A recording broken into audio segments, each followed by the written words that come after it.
Das ist Rio, unser Findelhund aus Griechenland. Und wir sind Sarah und Tobi. Zusammen bereisen wir die Welt in unserem Oldtimer. Ob viele an ihm gezweifelt haben? Ja, definitiv. Aber das hält uns nicht auf und so entdecken wir zu viert die Welt und leben unseren Traum.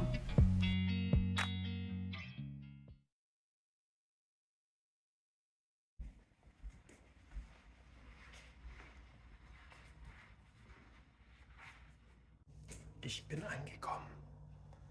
Ich muss nur leise sein, weil hier jemand noch schläft.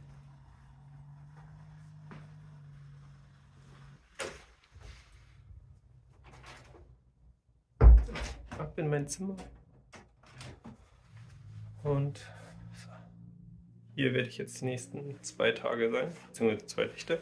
Und dann werde ich Sven holen.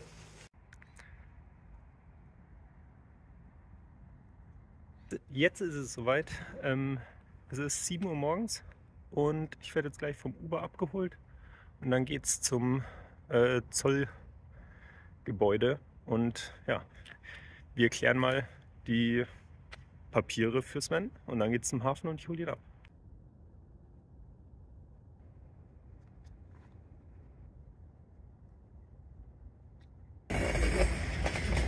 Da ist er. Da steht er. Jetzt haben wir ihn. So schaut es schon mal sehr gut aus. So, die Tür ist aufgesperrt. Schlüssel ist hier. Jetzt packe ich die Taschen rein, mache die Nummernschilder ran und dann geht es erstmal los auf irgendeinen Parkplatz vom American Tire oder so, wo ich dann eine Gasflasche kaufe. Ja, und dann steht dem Ganzen nichts mehr im Wege. So, jetzt, ich wurde schon darauf hingewiesen, wenn er nicht anspringt, dass ich wieder zurückkommen soll. Ich weiß jetzt nicht, ob das so normal ist bei den ganzen Autos, die hier stehen, aber jetzt probieren wir es einfach mal.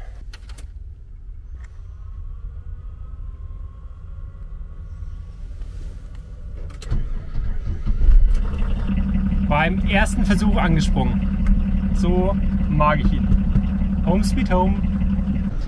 Achso, eine lustige Geschichte. Ich bin am Vorabend vom Flug zu meiner Mutter noch gefahren. Ich habe den Autoschlüssel vergessen. Daraufhin haben Sarahs Eltern den Schlüssel, den vermeintlichen, zu ihr gebracht. Und ja, woran wir nicht gedacht haben, dass ich noch einen extra Schlüsselbund hatte, also mit dem wir fahren, das hier ist der Reserveschlüsselbund und wir wissen gar nicht, ob hier ein Schlüssel für einen Tankdeckel drin ist. Das muss ich jetzt mal kurz schauen.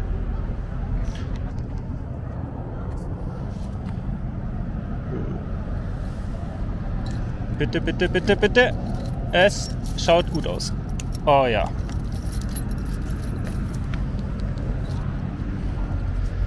Das war jetzt nämlich von uns eine ziemlich große Sorge, dass ich keinen Tankdeckel öffnen kann, beziehungsweise dass wir ihn beschädigen müssen, damit ich tanken kann. Das wäre richtig scheiße gewesen. Aber jetzt geht's los.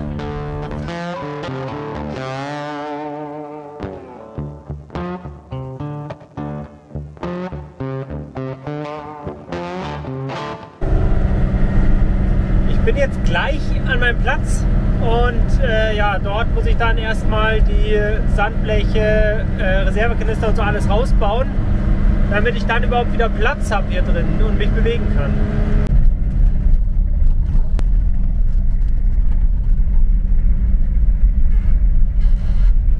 Und das hier ist der Parkplatz. Du hast das Ziel erreicht.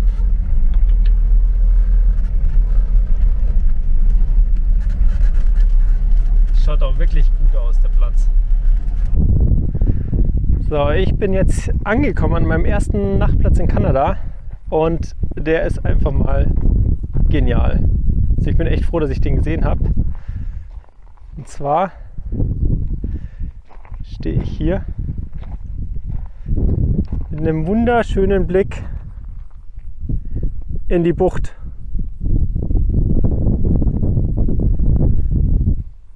Und ich sag mal, das ist doch schon mal ein echt toller Anfang. Ich werde jetzt die schönen Sonnenstunden nutzen, die Sandbleche, Reservekanister, alles anzubauen, damit ich drin wieder Platz habe, weil drin ist es nämlich auch relativ voll, wie man sieht. Sieht man es? Also hier die Tasche hatte ich dabei. Dahinter ist der Dachsack Dachsack mit Reservekanistern allem drin. Ich war schon einkaufen, habe Wasser gekauft und ja, deshalb habe ich jetzt ein bisschen was zu tun. Wie ihr sehen könnt, habe ich mich schon ein bisschen entkleidet, weil es mir zu warm ist. Ich finde nämlich gerade die Befestigungsteile, also die, ich weiß nicht, Bolzen und so für die Wasserkanister und die Sandbleche nicht. Ich dachte, ich weiß, wo ich sie hingeräumt habe, aber ja, Fehlanzeige, ich weiß es nicht. Und ich habe echt keine Ahnung, wo die noch sein können. Und einzige Hoffnung ist eigentlich hier jetzt die Werkzeugbank komplett auszuräumen, weil sonst kann ich es mir echt nicht erklären, wo es sein soll. Aber ja, ich glaube, das ist so typisch bei mir, dass ich einfach meine Sachen immer verlege. Wenn ich sie länger nicht brauche, dass ich sie ja dann nicht mehr finde. Und ungelogen, 10 Sekunden später habe ich sie gefunden. Die Tüte mit den Befestigungen. Das heißt, jetzt kann es losgehen und ich mache die Kanister und alles wieder ran. Ich habe doch noch nicht alles gefunden, und zwar sind hier unten so, ich weiß nicht, Gewindeschienen, ich weiß nicht, wie man das nennt. Auf jeden Fall ist da ein Gewinde drin, das genau in die Airline-Schiene reinpasst. Und hinten brauche ich 4 Stück und ja, die sind nicht da. Keine Ahnung, wo die sind. Im Zweifel muss ich die nachbestellen und Sarah muss die mitbringen. Aber jetzt machen wir schon mal die Seite fertig, dass wir da zumindest keine Probleme mehr haben. Jetzt hoffe ich nur, dass die Abdrücke, die ich wahrnehme, auch die richtigen sind.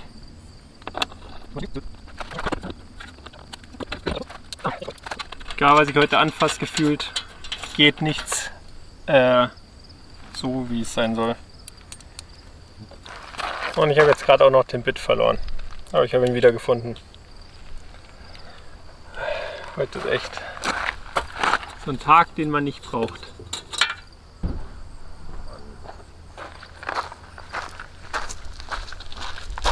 Und jetzt finde ich gerade die Ratsche nicht mehr.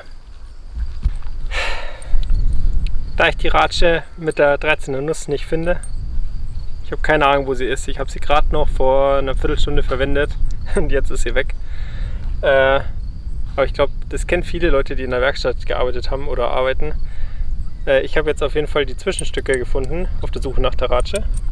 Die mit dem Gewinde.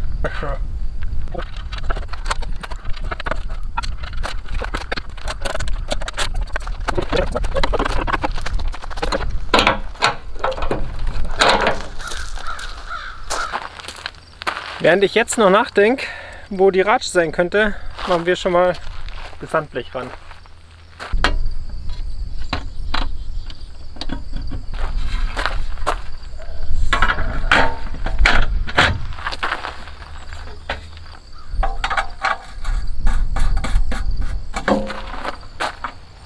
So, fertig. Ich habe gerade noch Besuch bekommen von einem Hund ohne Besitzer. Von dem da. Also hat ein Halsband, wird schon einen Besitzer haben. Ich finde die Ratsche nach wie vor nicht und deshalb mache ich es jetzt mit der. Keine Ahnung, wo die ist. Ich hatte sie vorher. Ist wahrscheinlich irgendwo runtergefallen, reingefallen. Keine Ahnung. Mich nervt es einfach nur.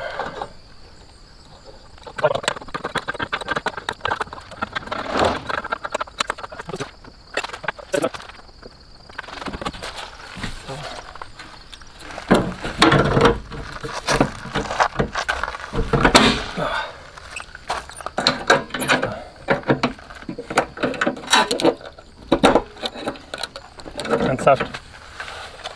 Das andere war offen. Das ist geschlossen.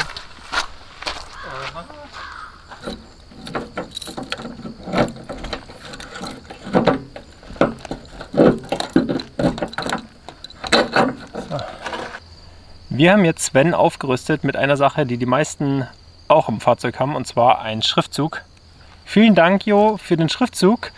Wenn ihr Lust habt, checkt doch mal seinen Kanal auf Twitch aus. Der Jo legt regelmäßig auf Twitch auf. Und der Kanal heißt La Casita Music. Blenden wir auch hier unten ein.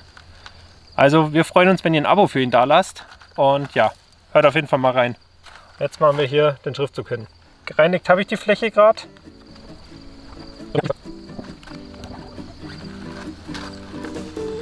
Sieht doch eigentlich ganz geil aus.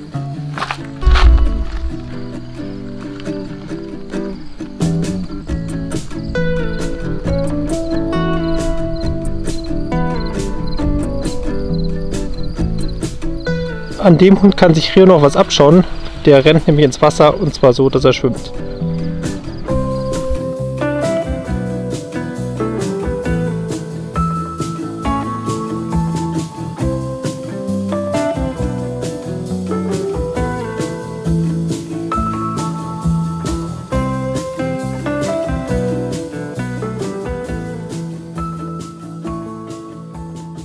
Ich habe gerade wirklich überlegt, ob ich das filmen soll, aber es gehört auch dazu.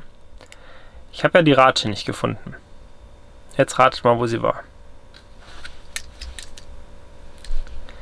In meiner Hosentasche. Da habe ich natürlich die ganze Zeit nicht geschaut. Habe bestimmt insgesamt eine halbe Stunde oder so gesucht. Oh Mann, ey.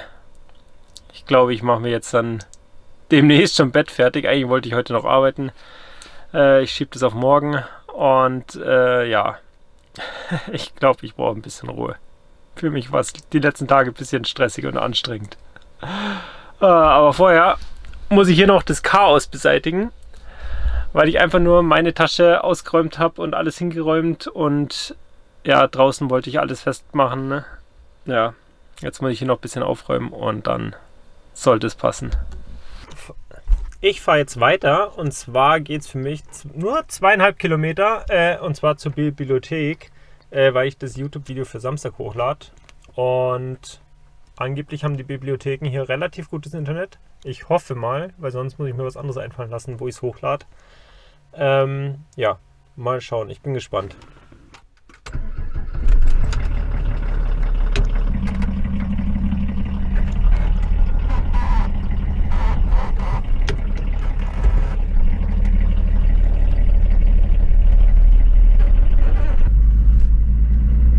Nach 200 Metern befindet sich das Ziel auf der rechten Seite.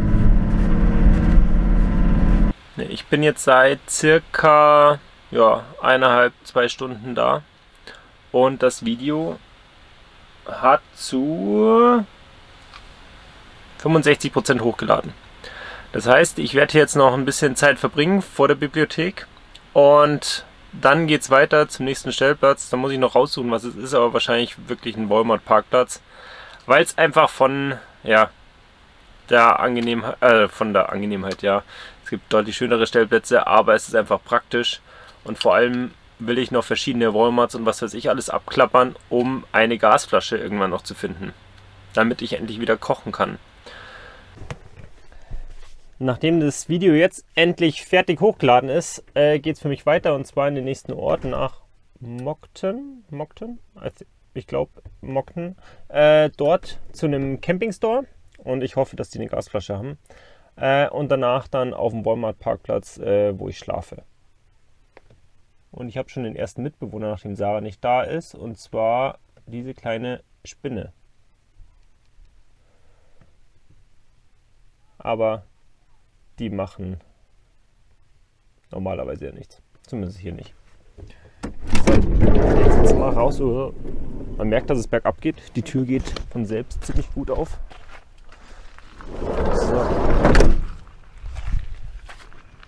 So. Aber der Platz war echt gut. Hier vor der Bibliothek und super Empfang. Also kann man nicht meckern. So.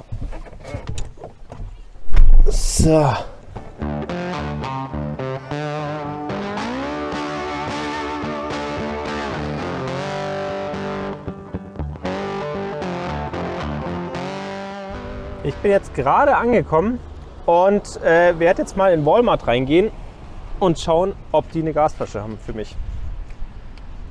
Ich bin mir nämlich nicht sicher, ob es hier vielleicht auch saisonal ist oder vielleicht haben sie noch Reste. Aber das ist heute mein Nachtplatz hier. Super schön neben der Hauptstraße, aber man darf stehen. Ich habe eine Gasflasche gefunden beim ich sage immer American Tire, beim Canadian Tire. Und ich glaube, der Unterschied war, dass die jetzt ein Gartencenter hatten und da gab es die noch. Allerdings ist sie leer und ja, sie füllen es auch nicht, weil die Maschine gerade kaputt ist. Eine Sache, die wirklich schade ist, wir wollten ja eigentlich so in Kanada ankommen, dass wir den Indian Summer miterleben. Und es war am Anfang zwar relativ farbenfroh noch, aber hier sieht man, dass das meiste eigentlich schon vorbei ist. Ich zeige es euch mal.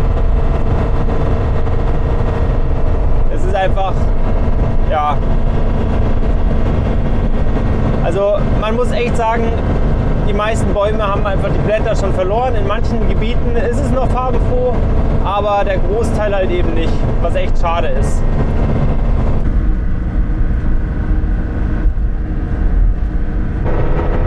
Heute ist endlich wieder besseres Wetter. Heute Morgen war es zwar recht frisch, aber jetzt ist umso besser. Ich werde jetzt dann bald in Quebec ankommen. Dort habe ich Schrauben für einen Kanadier dabei, der die aus Deutschland oder in Deutschland bestellt hat und der Versand war so teuer nach Kanada. Deshalb nehmen wir die für ihn mit. Und dann geht es weiter für mich Richtung Toronto. Und je nachdem, wie ich in der Zeit bin, werde ich dann noch mir Quebec City anschauen, weil mir das schon empfohlen wurde, dass es eine sehr, sehr sehenswerte Stadt ist.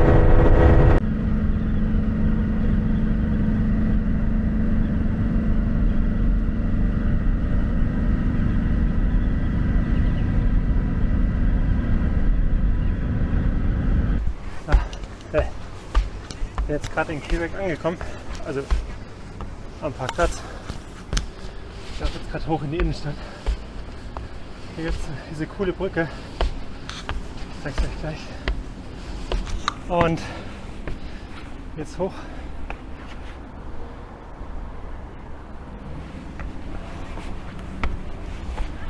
Und ja, der kürzeste Weg. Deshalb gehe ich hin. Ich bin einfach so unsportlich. Ich habe keine Ahnung, wie viele Stufen es waren, aber ich bin fix und alle. Es ist eigentlich gar nicht so warm, aber ich schwitze schon wieder. Man merkt, dass ich die letzte Zeit echt wenig gemacht habe. So, wir wegen Corona im Bett lagen, dann bin ich geflogen, dann bin ich eigentlich hauptsächlich jetzt immer gefahren oder keine Ahnung, habe ich auch nicht viel gemacht. Naja, wird sich hoffentlich wieder ändern, sobald Rio da ist und ich mich wieder mehr bewege.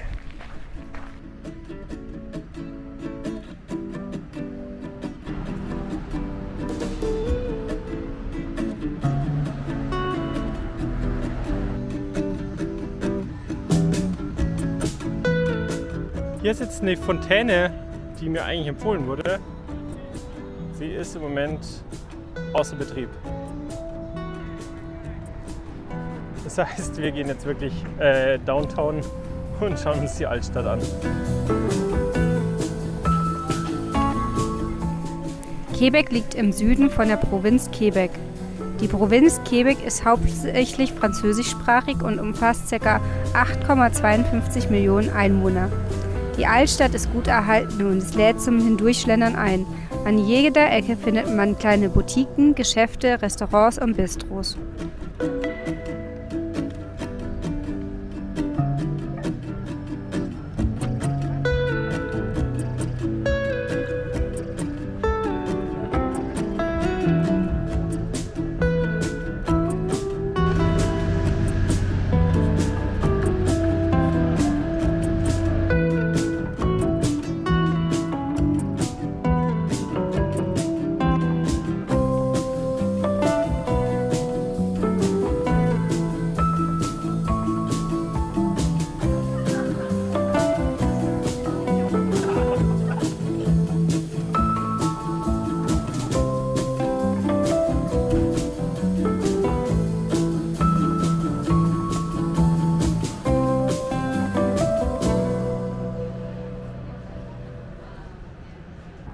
Ich bin jetzt gerade auf dem Weg wieder zum Auto und dann geht es für mich weiter zu dem Kanadier, dem ich die Schrauben aus Deutschland mitgebracht habe. Dort werde ich dann heute den Abend verbringen und morgen geht es dann weiter Richtung Montreal. Und dann halt natürlich zu Sarah. Das ist das große Ziel. Also ich weiß nicht, wie viel Zeit ich dann noch haben werde. Nach fast 2000 Kilometer Fahrt bin ich jetzt in Toronto angekommen. Und in guten 2,5 Stunden landet die Sarah. Und ich muss sagen, hier in Toronto, die Straßen, die sind riesig. Ich bin sowas noch nie gefahren. Es waren dann 6-spurige Straßen, die zum Teil dann mit Beton-Trennblöcken, keine Ahnung, wie man es nennt, unterteilt waren, damit die Spur, die geradeaus fährt, weniger Stau hat. Ja, ging aber alles gut. Und ja, ich warte jetzt hier in der Anruf-Wartezone und ja, freue mich auf jeden Fall. Ich konnte heute ab 3 Uhr morgens ungefähr nicht mehr schlafen, weil ich so aufgeregt bin und mich einfach wirklich darauf freue, dass die beiden jetzt dann dabei sind. Und bis dahin werde ich noch ein bisschen das Auto aufräumen.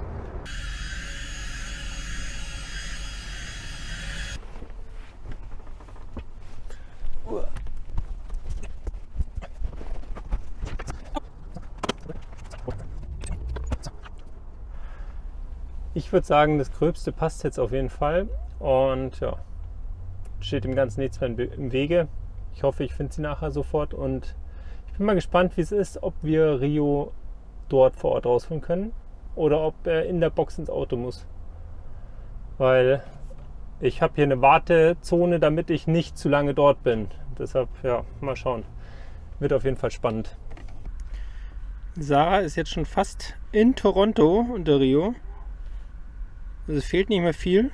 Laut der Seite landet sie in einer Viertelstunde. Noch so mit das Wichtigste, damit Rio Platz hat, beziehungsweise seine Box. Ich muss den Tisch wegmachen. Es geht Gott sei Dank ziemlich schnell. Ich muss jetzt die Kamera dann zur Seite legen. Mal schauen, ob die hält. Hältst du?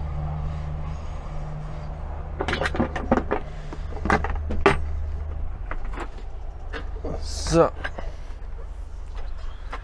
Hier haben wir jetzt hinten verstaut und dann sind wir wirklich bereit.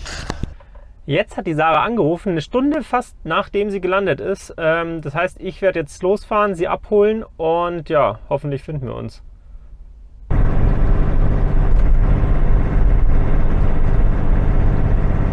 Oh Mann, ich bin so nervös und aufgeregt. Ich freue mich wie so ein kleines Kind auf Weihnachten. Und sie müsste hier jetzt irgendwo sein.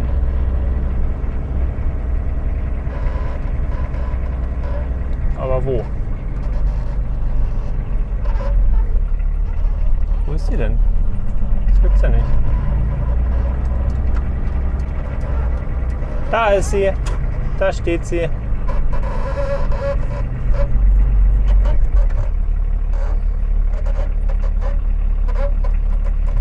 So, Jetzt haben wir es geschafft. wir sind endlich angekommen. Ja, fix und fertig. Zumindest eine. Ich kann es nicht beschönigen. Also es war alles gut, aber es ist schon echt eine Tortur gewesen und meine Nerven liegen hier noch blank und wir hatten Gott sei Dank ganz viele Tipps auch davor von Neuland Stories und auch meine Eltern haben mir am Flughafen in Frankfurt geholfen mit der Box. Das war eine Vollkatastrophe und ja, ich bin jetzt froh, dass alles jetzt endlich doch so funktioniert hat, dass ich Rio am Flughafen abholen konnte, dass ich netterweise jemanden im Flugzeug kennengelernt habe neben mir, die gesagt hat, sie hilft mir danach mit der Box und ja, es war einfach super und ich bin auch echt durch für das, dass es erst 8 Uhr abends hier ist. Ja, und deshalb, also in Deutschland 2 Uhr, oder? Ja, genau, 2 Uhr. Nee, deshalb werden wir es heute auch relativ kurz halten. Und ja, ich glaube, wir gehen jetzt dann ins Bett, zumindest eine. 2. Rio schläft schon unterm Tisch. Denen geht es übrigens auch gut. Ja, der hat das eigentlich, also du hattest gemeint, dass er verängstigt aussah, als du kamst, aber sich dann gefreut hat. Dann hat er sich gefreut und war total außer sich, ja. Und ja, ich glaube, er steht noch ein bisschen neben sich, hat aber schon gefressen, getrunken. Ja. Waren ich schon glaube, das draußen kommt mit ihm jetzt kurz schnell. Er hat und sich schon gefreut. ich denke, morgen schaut die Welt für ihn dann auch schon wieder anders aus. Für mich übrigens auch. Genau. So viel dazu. Dann beschließen wir das Ganze hier. Und gehen jetzt ins Bett. Gute Nacht. So. Guten Morgen aus Kanada! Wieder zusammen, wie wir gestern Abend schon erwähnt haben. Meine Laune ist heute deutlich besser. Ja, sie war nicht schlecht, aber ich war echt K.O. oder fertig. Das war so einfach dieser, ja, es war schon ein anstrengender Tag oder auch anstrengende letzte 2 Wochen, muss man sagen. Ja, und Rio ist auch schon wieder so gut wie der alte. Ja, genau, das ist auch gut. Er war eben ein bisschen verängstigt. Ja, aber er hat es anscheinend sehr gut weggesteckt und heute Morgen beim Morgenspaziergang war es eigentlich wieder so wie früher. Ja. Wunderbar. Außer, dass er sich vor Müllmann erschrocken hat. Ja, aber das ist okay. Und er musste heute Nacht um 3 raus, weil in Deutschland ist es 9 Uhr und das ist die Zeit, wenn wir morgens gehen. Also musste Tobi raus, Gott sei Dank. So, Tobis armes Schluckerleben ist jetzt vorbei. Ja, ab jetzt gibt es wieder richtiges Frühstück. Aber jetzt gibt es wieder Kaffee und Tee. Ich habe meistens dann während der Fahrt irgendwie mir ein Baguette reingeschoben. Oder Bananen. Und ja, jetzt gibt es wieder richtiges Frühstück. Und ja, das lassen wir uns jetzt schmecken und dann geht es wahrscheinlich einfach nur knappe 100 Kilometer entfernt von hier zu einem Platz, damit Sarah und Rio einfach mal in Ruhe ankommen können. Und wir wollen nicht gleich am Anfang jetzt wieder Strecke machen mit Rio. Ja. Deshalb erstmal Piano. Und wir sind auch gestern Abend nur zu dem Bäumer Parkplatz gefahren. Also bei vielen darf man eben schlafen, nicht allen, aber bei den meisten. Also wir haben hier total romantische Parkplatzidylle. Aber es ist eigentlich total egal, einfach zum Ankommen, zum Runterkommen und so ist es super praktisch. Tobi war heute Morgen schon einkaufen und das wäre vielleicht auch noch ganz schön zu sagen, weil wenn man, wann warst du jetzt? Um 7, oder? Es ist... Jetzt ist jetzt ist 8, um 7:30 ungefähr war ich einkaufen. Und da sind ganz oft noch Obst und Gemüse anscheinend reduziert. Ja, und da gibt es dann hier so ein Pack Tomaten mit 2 Birnen. Ja. Für $2 zum Beispiel. Was echt ganz cool ist. Und auch Karotten für $1 sind echt ganz gut. Und auch Brot und so ist runtergesetzt. Heute Abend das nutzen wir dann. Kochen. Ja. Genau, in diesem Sinne lassen wir uns das jetzt schmecken. Achso, danke Mama und Papa für eine riesige Brotzeit hier, die ich mit auf dem Flug hatte. Das werde ich jetzt, glaube ich, die nächsten 3 Tage noch essen. Ich brauche noch das scharfe Messer. Oh, das habe ich vergessen.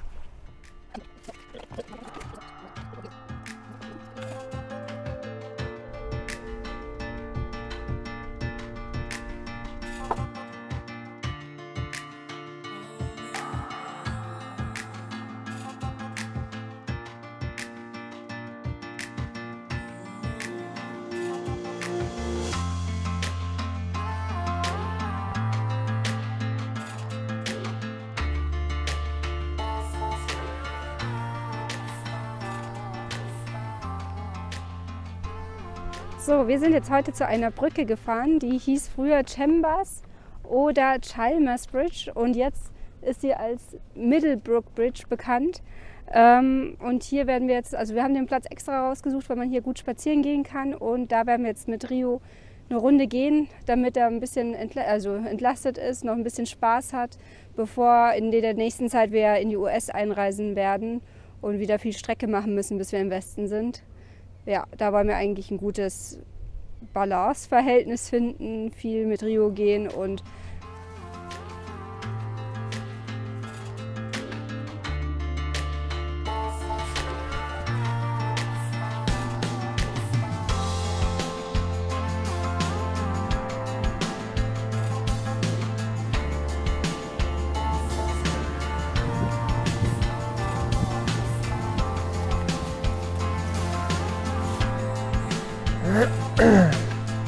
Schau mal sein Öhrchen an.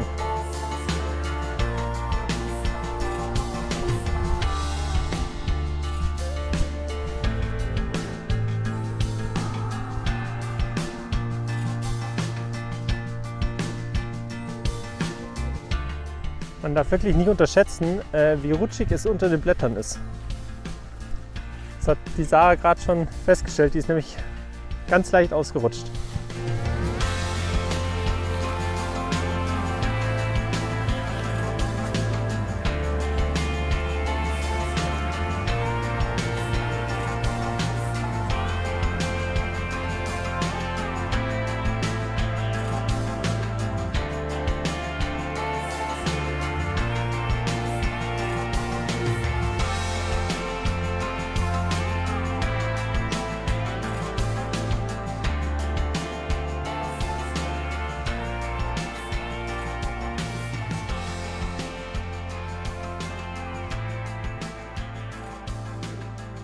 Hier noch das Update wegen unserer Auslandskrankenversicherung.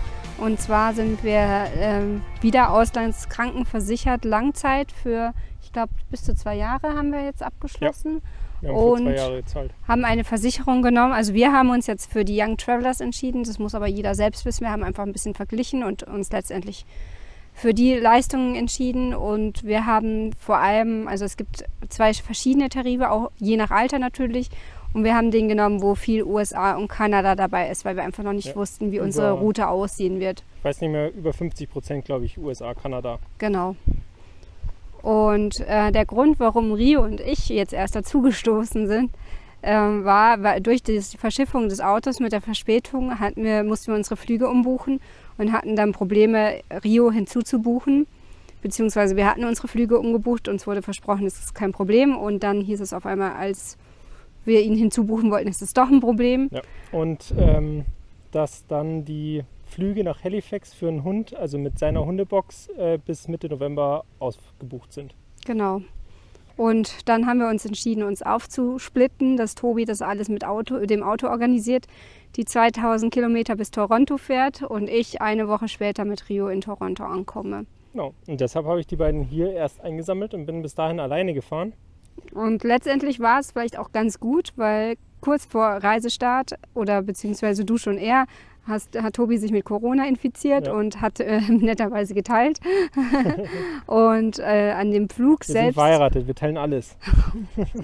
An dem Tag, an dem Tobi geflogen ist, war ich sogar noch positiv. Also im Grunde hatte es auch was Gutes. Ich bin 3 Tage vorher negativ geworden. Also perfektes Timing.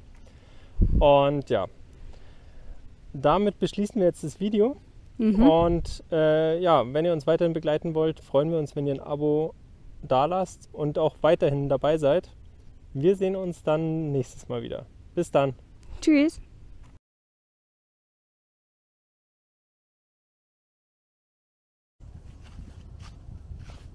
Komm her. Ja, wie macht man denn die Gesichtserkennung aus? Super. Super gemacht. Kleiner glücklicher Hund heute, ne?